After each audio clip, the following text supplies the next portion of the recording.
नमस्कार दोस्तों, आज वीजा हिंदी चैनल पे फिर से आपके लिए टॉक शो लेके आई हूँ। आज जो बातें हम करेंगे वो आप ही की बातें हैं, आप ही के सवाल हैं जिनके जवाब आपको मिलेंगे। सबसे पहले बात करते हैं यूके की। यूके की बहुत सारी क्वेरीज आ रही हैं कि हमारा जो रिजल्ट है अभी तक आया नहीं है, 2 महीने हो गए हैं, 1 महीना हो गया है। वैसे प्रोसेसिंग टाइम 30 डेज का होता है, बट एट प्रेजेंट क्या चल रहा है यूके का? एट प्रेजेंट मैं आपको बता दूं सभी लोगों को कि अप्रोक्सीमेटली 2 मंथ्स लेके चलिए। अगर आज आप 1 फेब को फाइल अप्लाई करते हैं तो पूरा फेब मंथ, मार्च मंथ वो निकल जाएगा प्रोसेसिंग में, आपका रिजल्ट जाके अप्रैल में आएगा। ये 90% केसेस में ये चीज हो रही है। Why? Because of the backlog. Sir कई बार ये सवाल मोस्टली पूछा जाता है कि हम होटल बुकिंग करें यूके के लिए या फिर अगर हम वहां से कोई स्पॉन्सर कर देगा तो हमारा वीजा आ जाएगा। इसमें आप क्या कहेंगे? हाँ, ये काफी क्वेश्चन है कॉमन।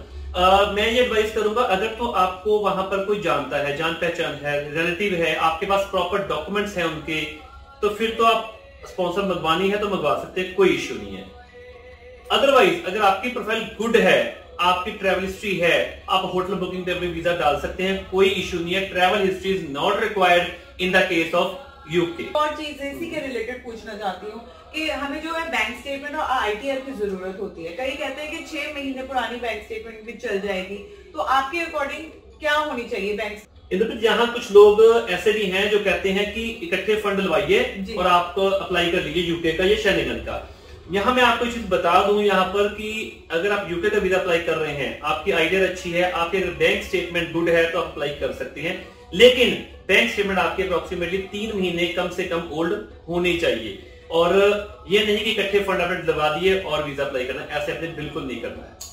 बिल्कुल। अब आगे आते हैं दूसरी कंट्री पे, कनाडा की बात करते हैं। कनाडा की बहुत सारी क्वेरीज हैं और बार बार यही क्वेरी पूछी जा रही है, हमारा रिजल्ट कब आएगा? तो सबसे पहले प्रोसेसिंग टाइम की ही बात कर लेंगे, कितने टाइम बाद रिजल्ट आ रहा है? फ्रैंकली स्पीकिंग, जो कनाडा का जब आपके बायोमेट्रिक हो जाते हैं उसके बाद कोई फिक्स टाइम नहीं है आपका रिजल्ट आने का। आपका रिजल्ट आने को 10 दिन में आ जाए, आपका रिजल्ट आने को 3 महीने बाद आ जाए, आपका रिजल्ट आने को 6 महीने बाद आए, साल बाद आए, 1.5 साल बाद आए, कोई फिक्स टाइम नहीं है। एग्जांपल के लिए मैं आपको बता देता हूं, आप हमारी वीडियो देख सकते हैं, लास्ट वीक हमने डाली थी, 1.5 साल बाद रिजल्ट आया है बंदे का, and that is what? TPR, passport request. उनकी जो ट्रेवल डेट थी वो निकल गई थी, उनकी जो होटल बुकिंग थी वो खत्म हो चुकी थी, कोई web form, nothing else. And क्या हुआ? पासपोर्ट रिक्वेस्ट आई। तो जिन लोगों ने अपने वीजे अप्लाई किए हुए हैं वो इत्मीनान रखें, सब्र करें, वेट करें। It is my personal advice to every.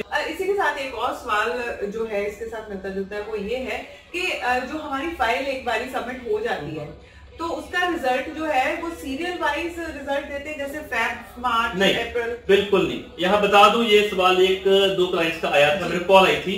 यहाँ बता दूं दोस्तों कि आपका रिजल्ट सीरियल ऑर्डर में नहीं आता कनाडा में। यूके में सीरियल ऑर्डर में आता है, कनाडा में इस तरह नहीं है। कनाडा में रेंडम बेसिस पे आता है, उनकी जो मर्जी है, जो सी मर्जी फाइल उठा के उसका रिजल्ट दे देंगे। ये चीज आप ध्यान में रखें। जी, अगला सवाल ये है कि जो नया पोर्टल है और वो जो पुराना पोर्टल है उसमें अभी भी कईयों की कंफ्यूजन है, क्योंकि जो कॉल्स हमें आती हैं और वो कह देते हैं हमारा तो जो पुराना पोर्टल है उसमें लगा दी थी फाइल, हमारा एलिजिबल था नए पोर्टल के लिए। तो इसको मैं थोड़ा सा सिंप्लीफाई कर देता हूँ। जिस इंसान ने टूरिस्ट वीजा के लिए जाना है, जिसका वहां कोई रिलेटिव नहीं है, वो जीसी की अप्लाई करेगा। जिसके वहां रिलेटिव है वो न्यू पोर्टल में अप्लाई करेगा, मतलब कर सकता है। अगर पोर्टल पे जाना है तो जीसी की।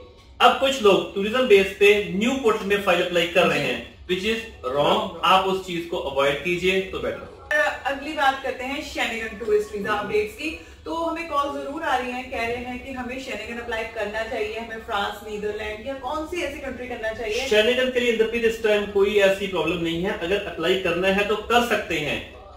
नीदरलैंड आप करना है कर सकते हैं, स्विट्जरलैंड कर सकते हैं, फ्रांस कर सकते हैं। प्रॉब्लम इस देश की जो सक्सेस रेशियो है वो जिस तरह से पिछले साल 2019 में मिली थी उस तरह से किसी को इस तरह से सक्सेस रेशियो नहीं मिल पा रही है।